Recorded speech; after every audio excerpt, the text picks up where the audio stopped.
Vamos, por gentileza, estarem de pé. Eu quero agradecer a toda a igreja pelo dia de ontem. Todos nos parabenizaram, mensagens de felicidades para mim, para minha família, orações, pelo nosso ministério. Eu botei cada mensagem que eu recebi da igreja, de outros irmãos, de outras igrejas, de alguns pastores, colegas, coloquei lá no meu status, usei o status ontem só para isso.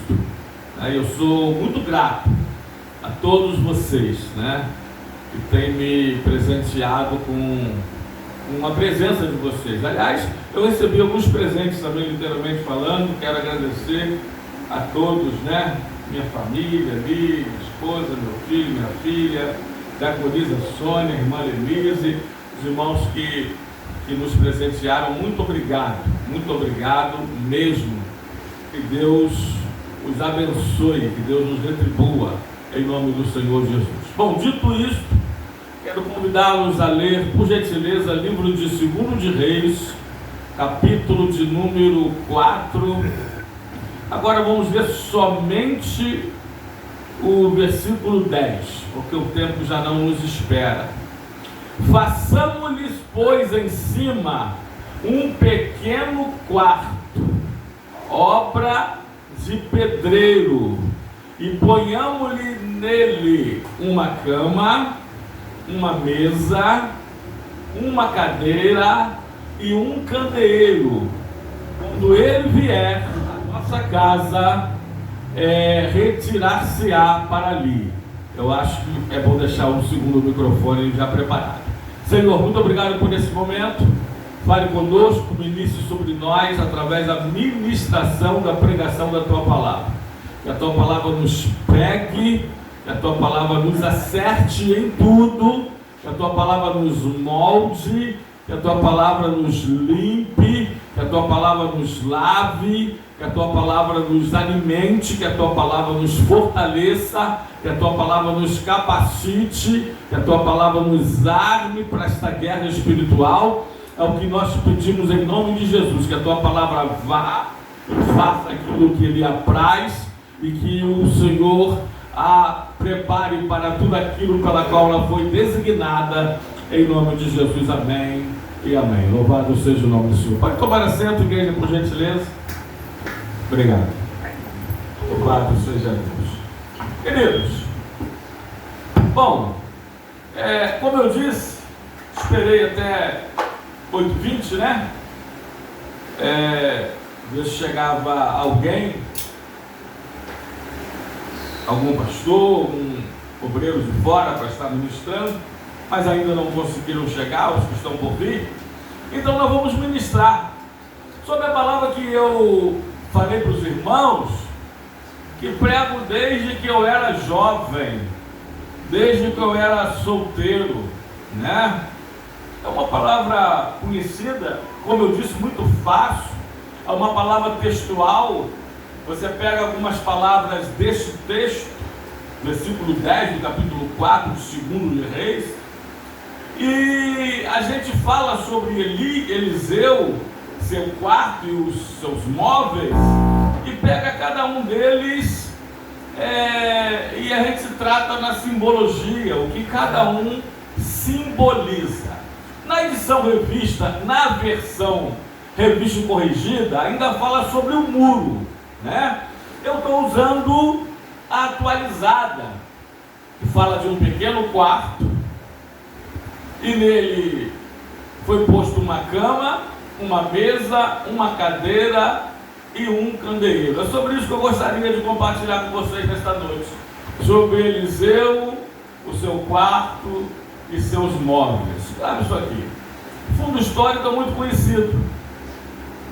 Eliseu, passando por Sunem, era visto por esta mulher rica, que diz para o seu marido: vejo que este homem que passa sempre aqui é um santo homem de Deus.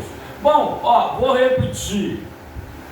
Homem de Deus nunca bate no peito para dizer, para pregar, para cantar, para declarar, para decretar, para verbalizar, né, que ele é homem de Deus.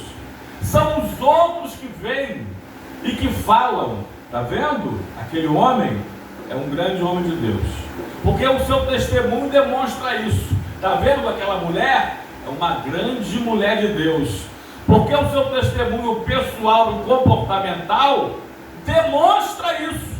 Não precisa você estar verbalizando, não precisa você estar dizendo, você está falando, batendo no peito, né? E tocando trombeta, dizendo que você é um homem de Deus, que você é uma mulher de Deus. As pessoas vão ver essa característica em você e vão dizer. Amém, amados? E ela então diz para o seu marido: façamos um quarto.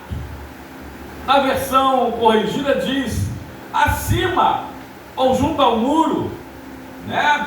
A atualizada diz: façamos um pequeno quarto e ponhamos nele uma cama, uma mesa, uma cadeira e um candeeiro. Eu não quero entrar muito em detalhes sobre o quarto em si, como era, onde era, e sobre esses móveis, mas eu quero falar sobre a simbologia de cada um deles.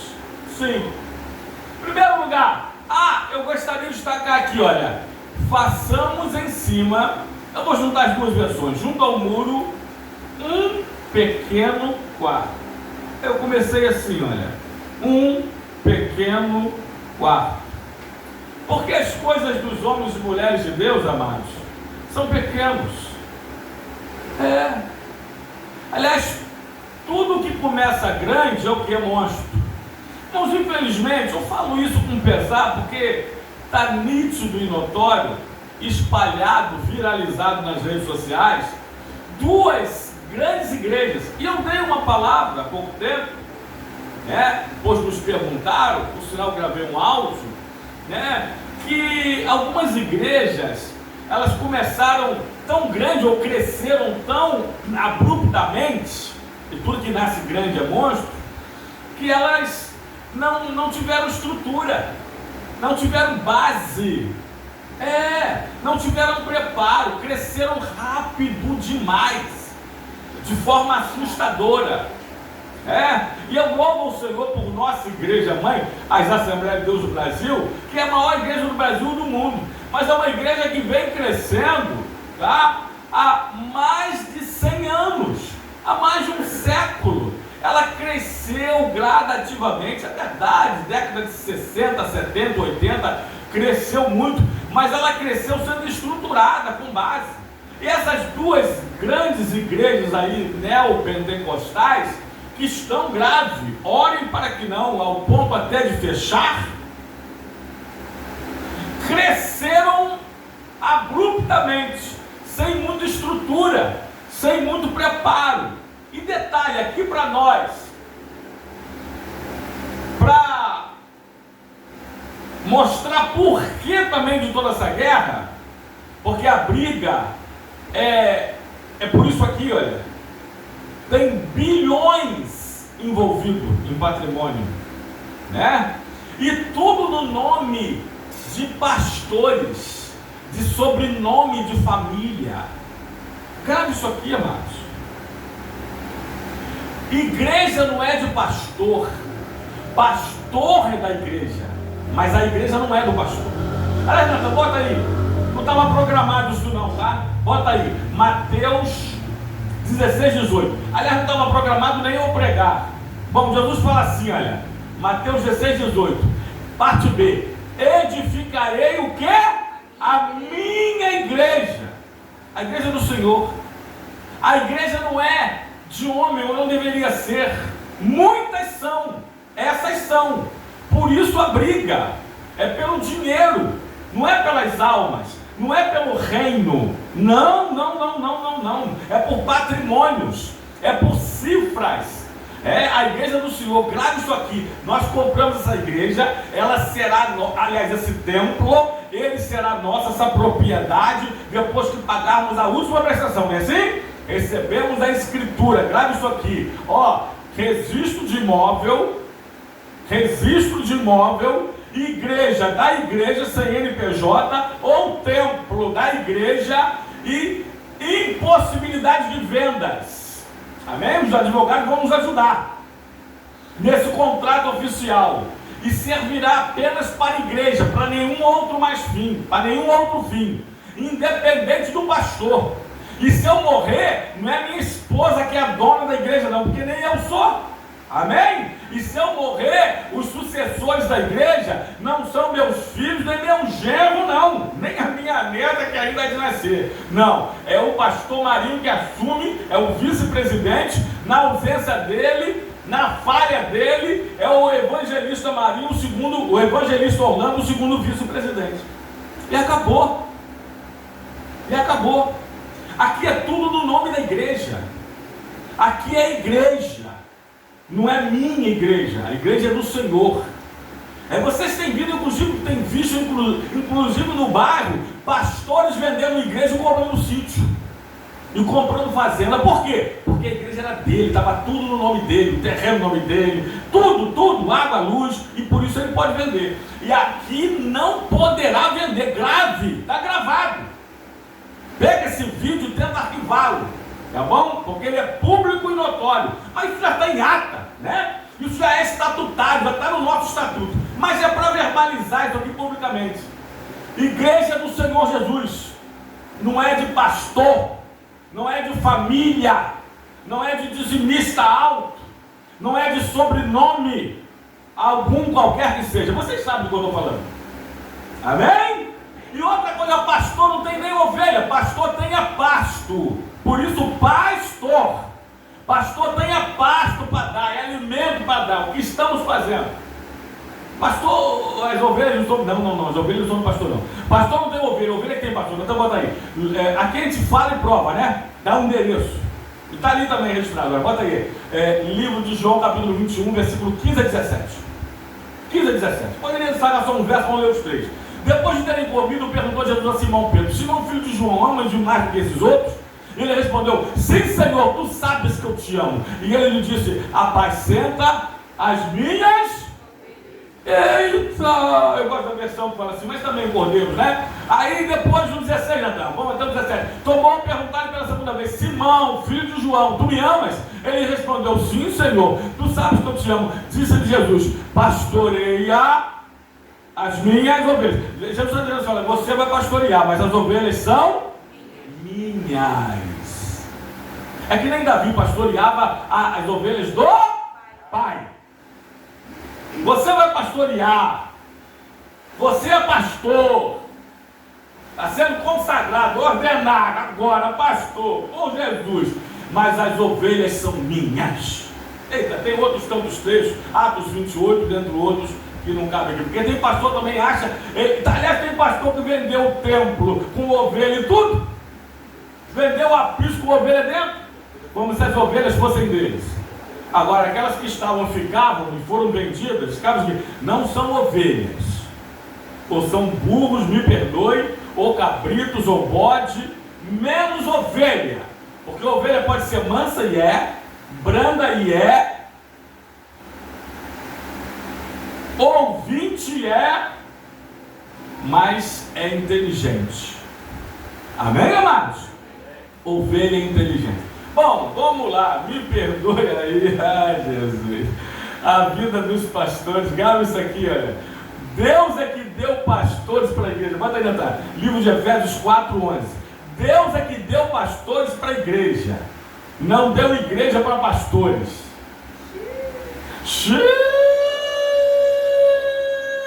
Mas tem igreja que é o ganha-pão dos pastores, tem igreja que é a aposentadoria dos pastores, é verdade ou mentira?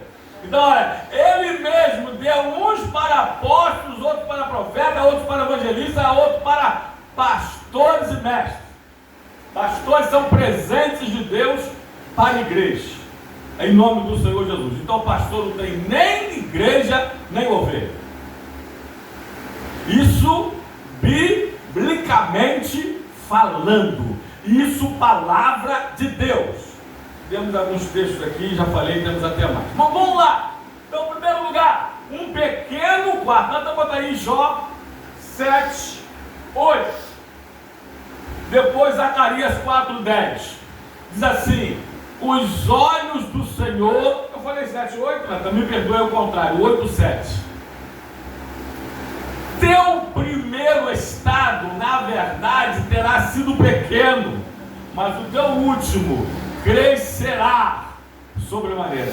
Mas o teu último crescerá. O teu primeiro estado terá sido pequeno, mas o teu último crescerá sobremaneira. Zacarias capítulo 4, no versículo 10. Prego com menos de uma hora, eu fico correndo, né? E às vezes atropelo aqui as palavras até os textos.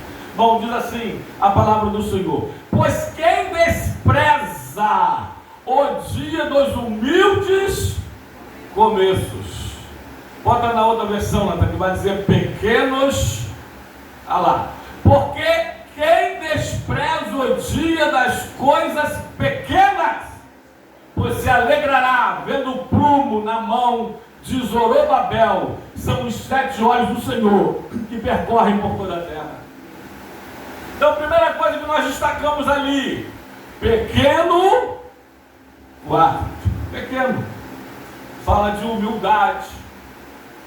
Fala de humildade. A palavra de Deus de Jesus fala que aqueles que se humilharem serão exaltados, mas aqueles que se exaltarem serão humilhados.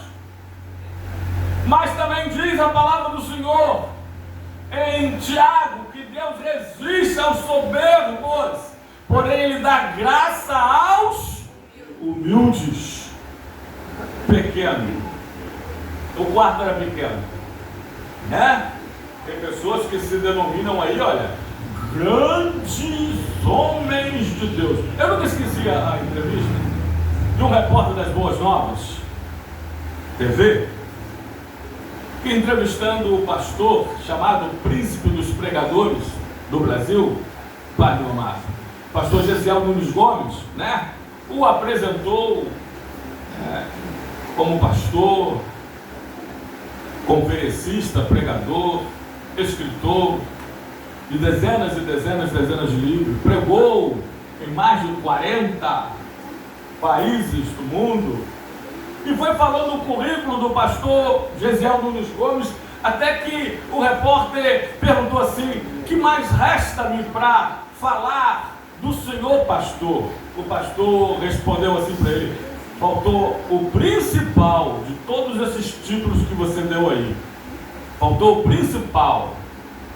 Coloca aí no meu currículo, esse é o principal: servo do Senhor. É o maior título que o homem pode ter, pode receber: servo do Senhor. Pode ser escritor, pode ser pastor, pode ser teólogo, pode ser filósofo, pode ser psicólogo, pode ser o que for, mas o maior título, o melhor título é servo do Senhor. Volta ao texto, Natan. Pequeno, está aí, perdão. Pequeno quarto.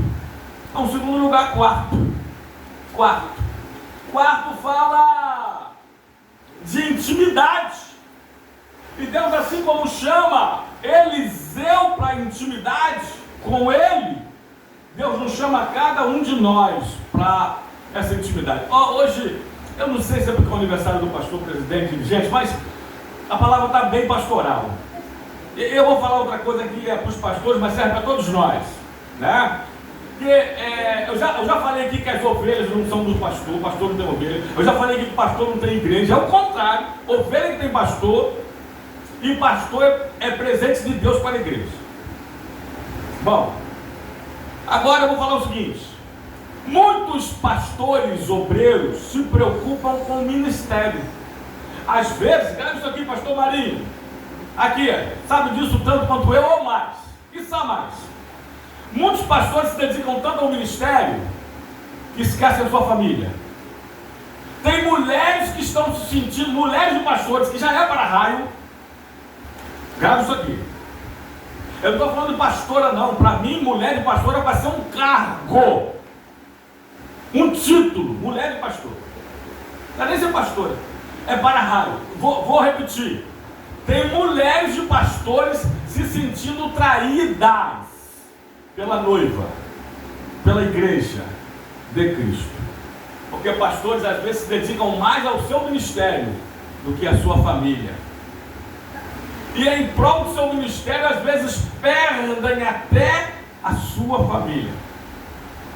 Outra coisa que eu vou falar.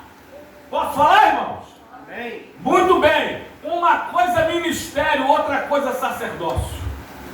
Ministério, somos nós. Ministério é eu e vocês. Sacerdócio, eu e Deus. Eu não posso me descuidar do meu sacerdócio, do meu devocional. Quarto fala de intimidade. Eu e Deus. Meus ações com Deus. Meu devocional com Deus. Minha vida sacerdotal, intercessória. Meu culto individual. Meu culto pessoal. Meu culto meu e Deus. Só eu e ele. E muitos pastores também, falei da família, está perdendo o seu ministério porque não está investindo no seu sacerdócio.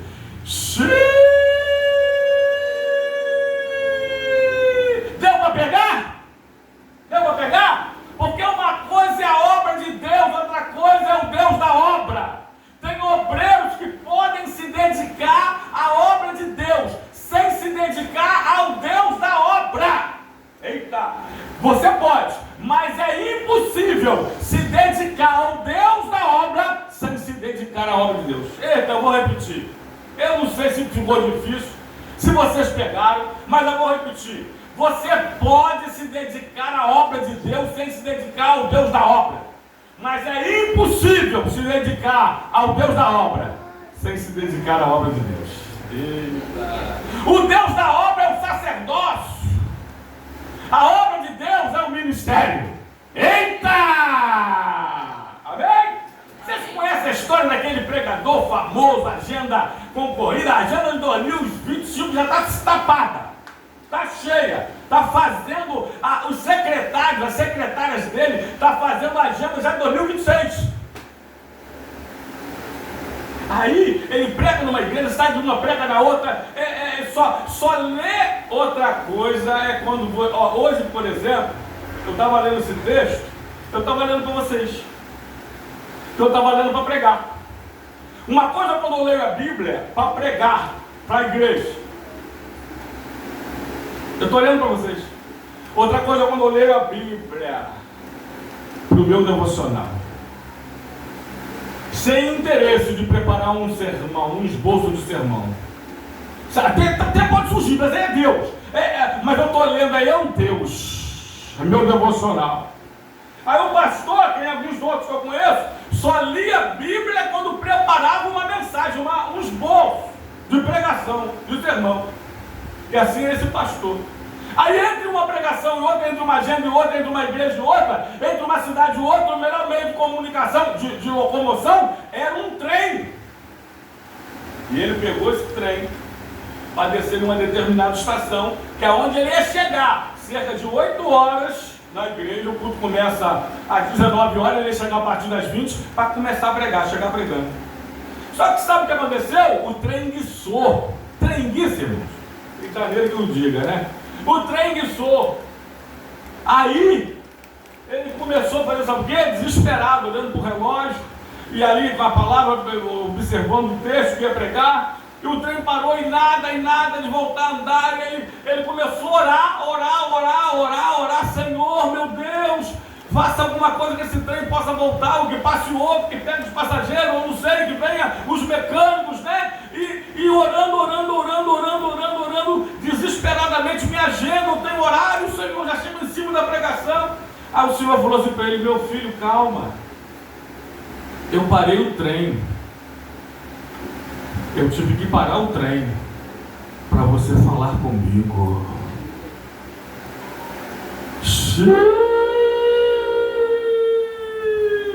Eu tive que parar o trem para você falar comigo. amigo. Cuidado. Serve para todos nós. Serve para todos nós. Nosso sacerdócio vem na frente do nosso ministério. Nossa família nem se fala.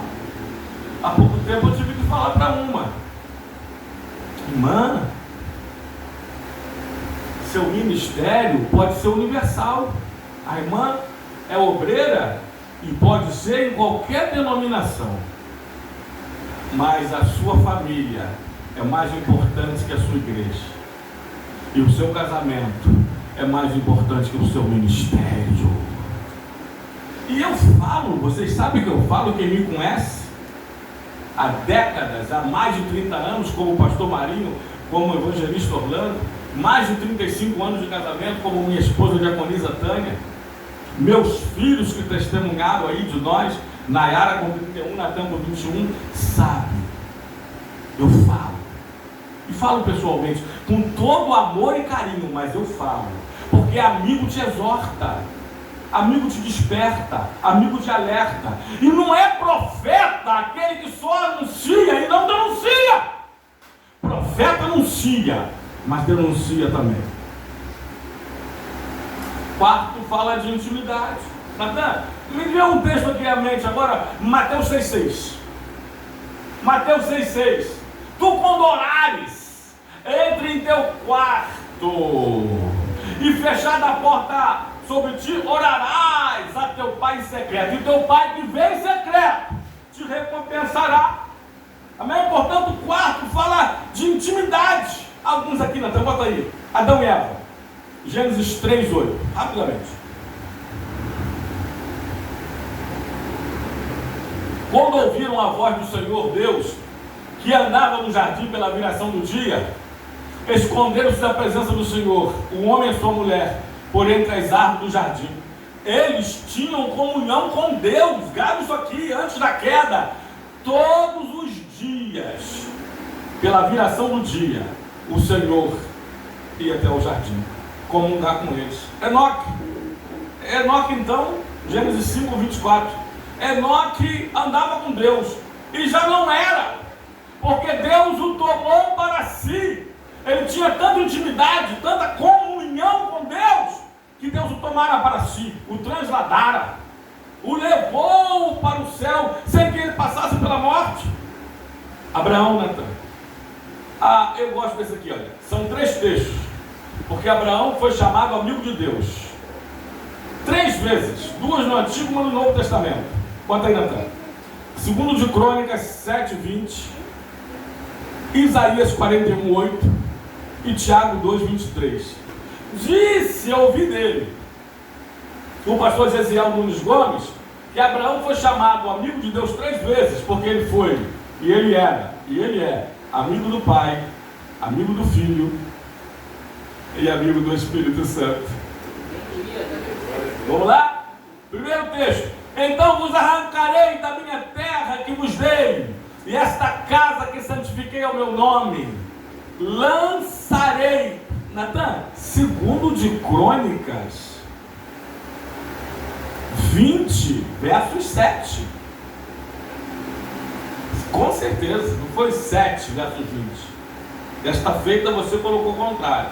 Porventura, ó nosso Deus, não lançaste fora os moradores dessa terra de diante do teu povo de Israel, e não a deste para sempre a posteridade de Abraão, o teu amigo?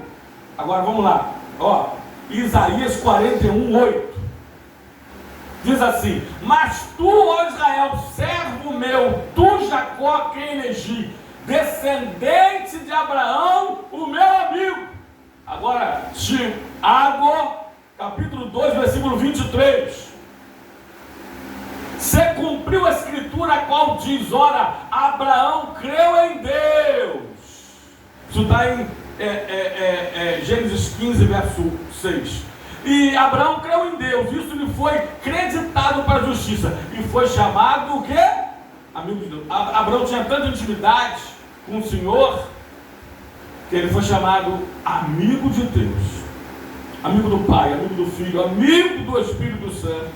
Moisés, Natan, Êxodo 33, 11. Depois, Números 12, 7 e 8. Depois, Deuteronômio 34, 10. Diz assim, Números 33, 11. Falava o Senhor, não, esse texto mesmo. Falava o Senhor a Moisés face a face, como qualquer fala a seu amigo. Eita! O segundo texto, meu filho. Natan, meu filho amado, em quem me comprazo. Mateus 3,17. Segundo texto, Números 12, 7 e 8. Diz assim: não é assim com meu servo Moisés, que é fiel em toda a minha casa. Boca a boca falo com ele, claramente, não por enigmas, pois ele vê a forma do Senhor.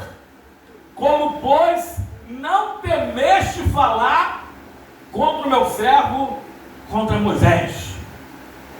O outro texto, Deuteronômio 34, 10. Olha a intimidade que Moisés tinha com Deus. Nunca mais se levantou em Israel profeta algum como Moisés, com quem o Senhor houvera tratado face a face. Eita, eu vou ter que pular, porque há outros aqui, como Pedro, Tiago, João, como Marta e Maria, Lázaro e outros, esses do Novo Testamento, eu preciso pular devido ao horário. Então, segundo lugar, quarto. Terceiro lugar seria na versão corrigida, muro, um quarto junto ao muro. Mas vou falar rapidinho, porque se quarto fala de intimidade, muro fala de proteção. De proteção. Se eu não me engano, o Salmo da Proteção, ou o Salmo 121, pastor? Bota o Salmo 121 até. Eu ia falar do muro também, né? Elevo meus olhos para os montes, de onde me virá o socorro. O meu socorro vem do Senhor que fez o céu e a terra. Ele não permitirá que os meus pés vacilem. Não dormitará aquele que te guarda. É certo que não dormita, nem dorme o guarda de Israel. O Senhor é quem te guarda. O Senhor é a tua sombra à tua direita. De dia não te molestará o sol, nem de noite a lua.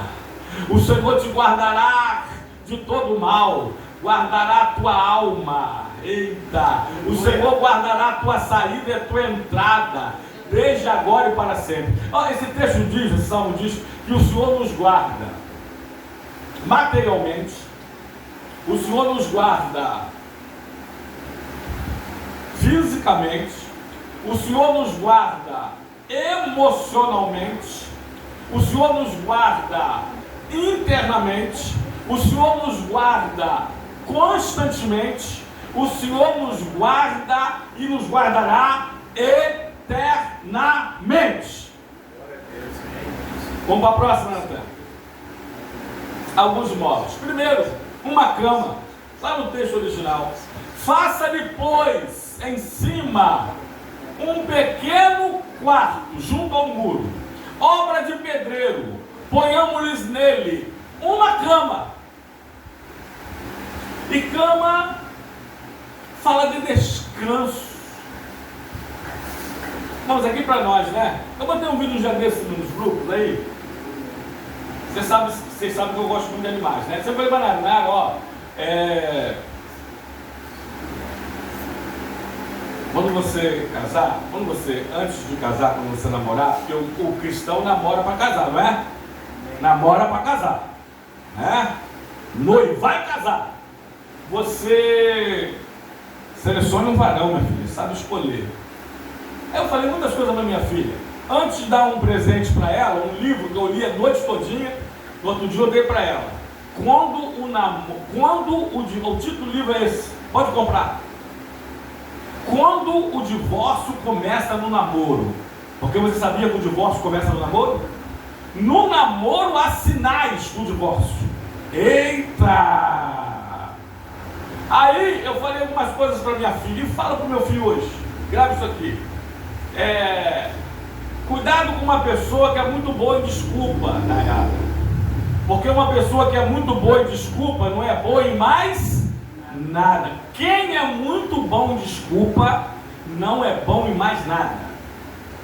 Depois eu falei assim, olha, procure uma pessoa, um homem.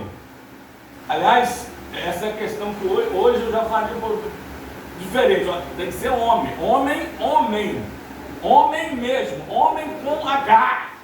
Homem. Raiz. Não é homem Nutella. Não, homem raiz. Homem mesmo. Né? Mas que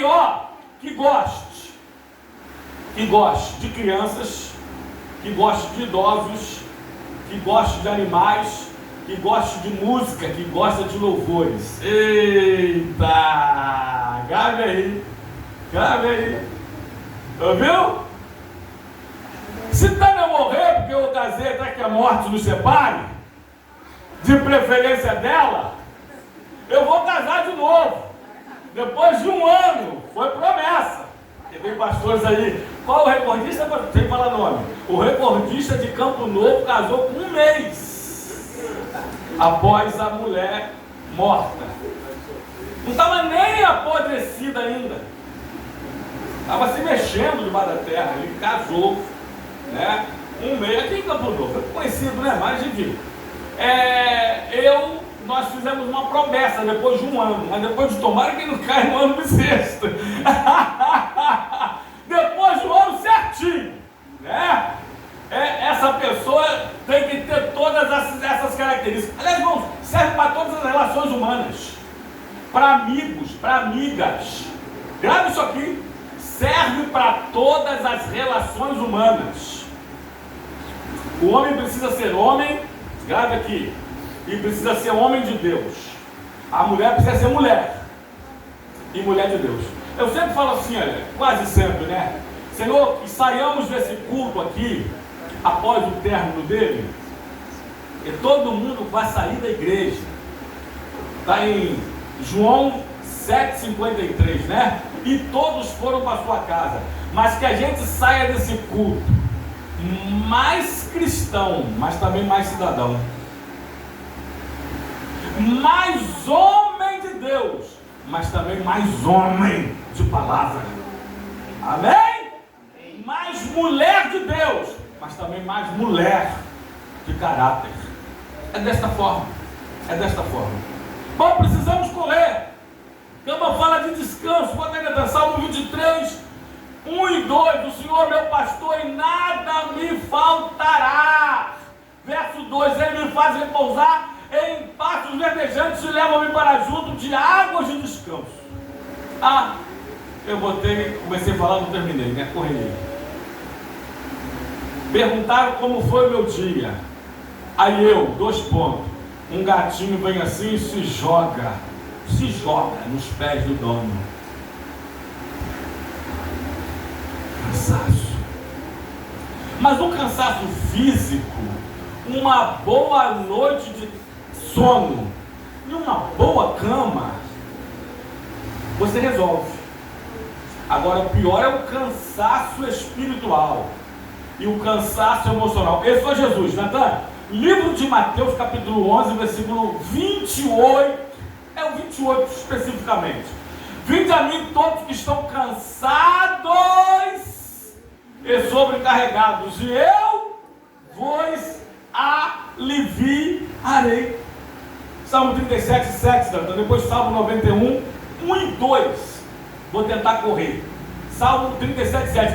Descansa no Senhor e espera nele, e não te irrites por causa do homem que prospera no seu caminho, por causa do que leva a cabo os seus maus desígnios, mas descansa no Senhor e espera nele. Salmo 91 é o terceiro salmo mais conhecido, depois do 23 e do 46, diz assim: o que habita no esconderijo do Altíssimo e descansa à sombra do Onipotente. Dirá o Senhor, meu refúgio, meu baluarte, Deus meu, em quem confio. Deixa eu falar rapidamente aqui.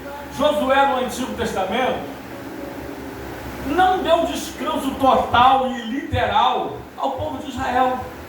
Ainda diz o texto em Josué que era Josué velho, avançado em dias, e ainda tinha muita terra para conquistar. Grava isso aqui. O verdadeiro descanso, quem nos dá, Natan, é Jesus Cristo. Bota aí Hebreus capítulo de número 4, verso 1 a 11, eu vou ler de uma leitura dinâmica.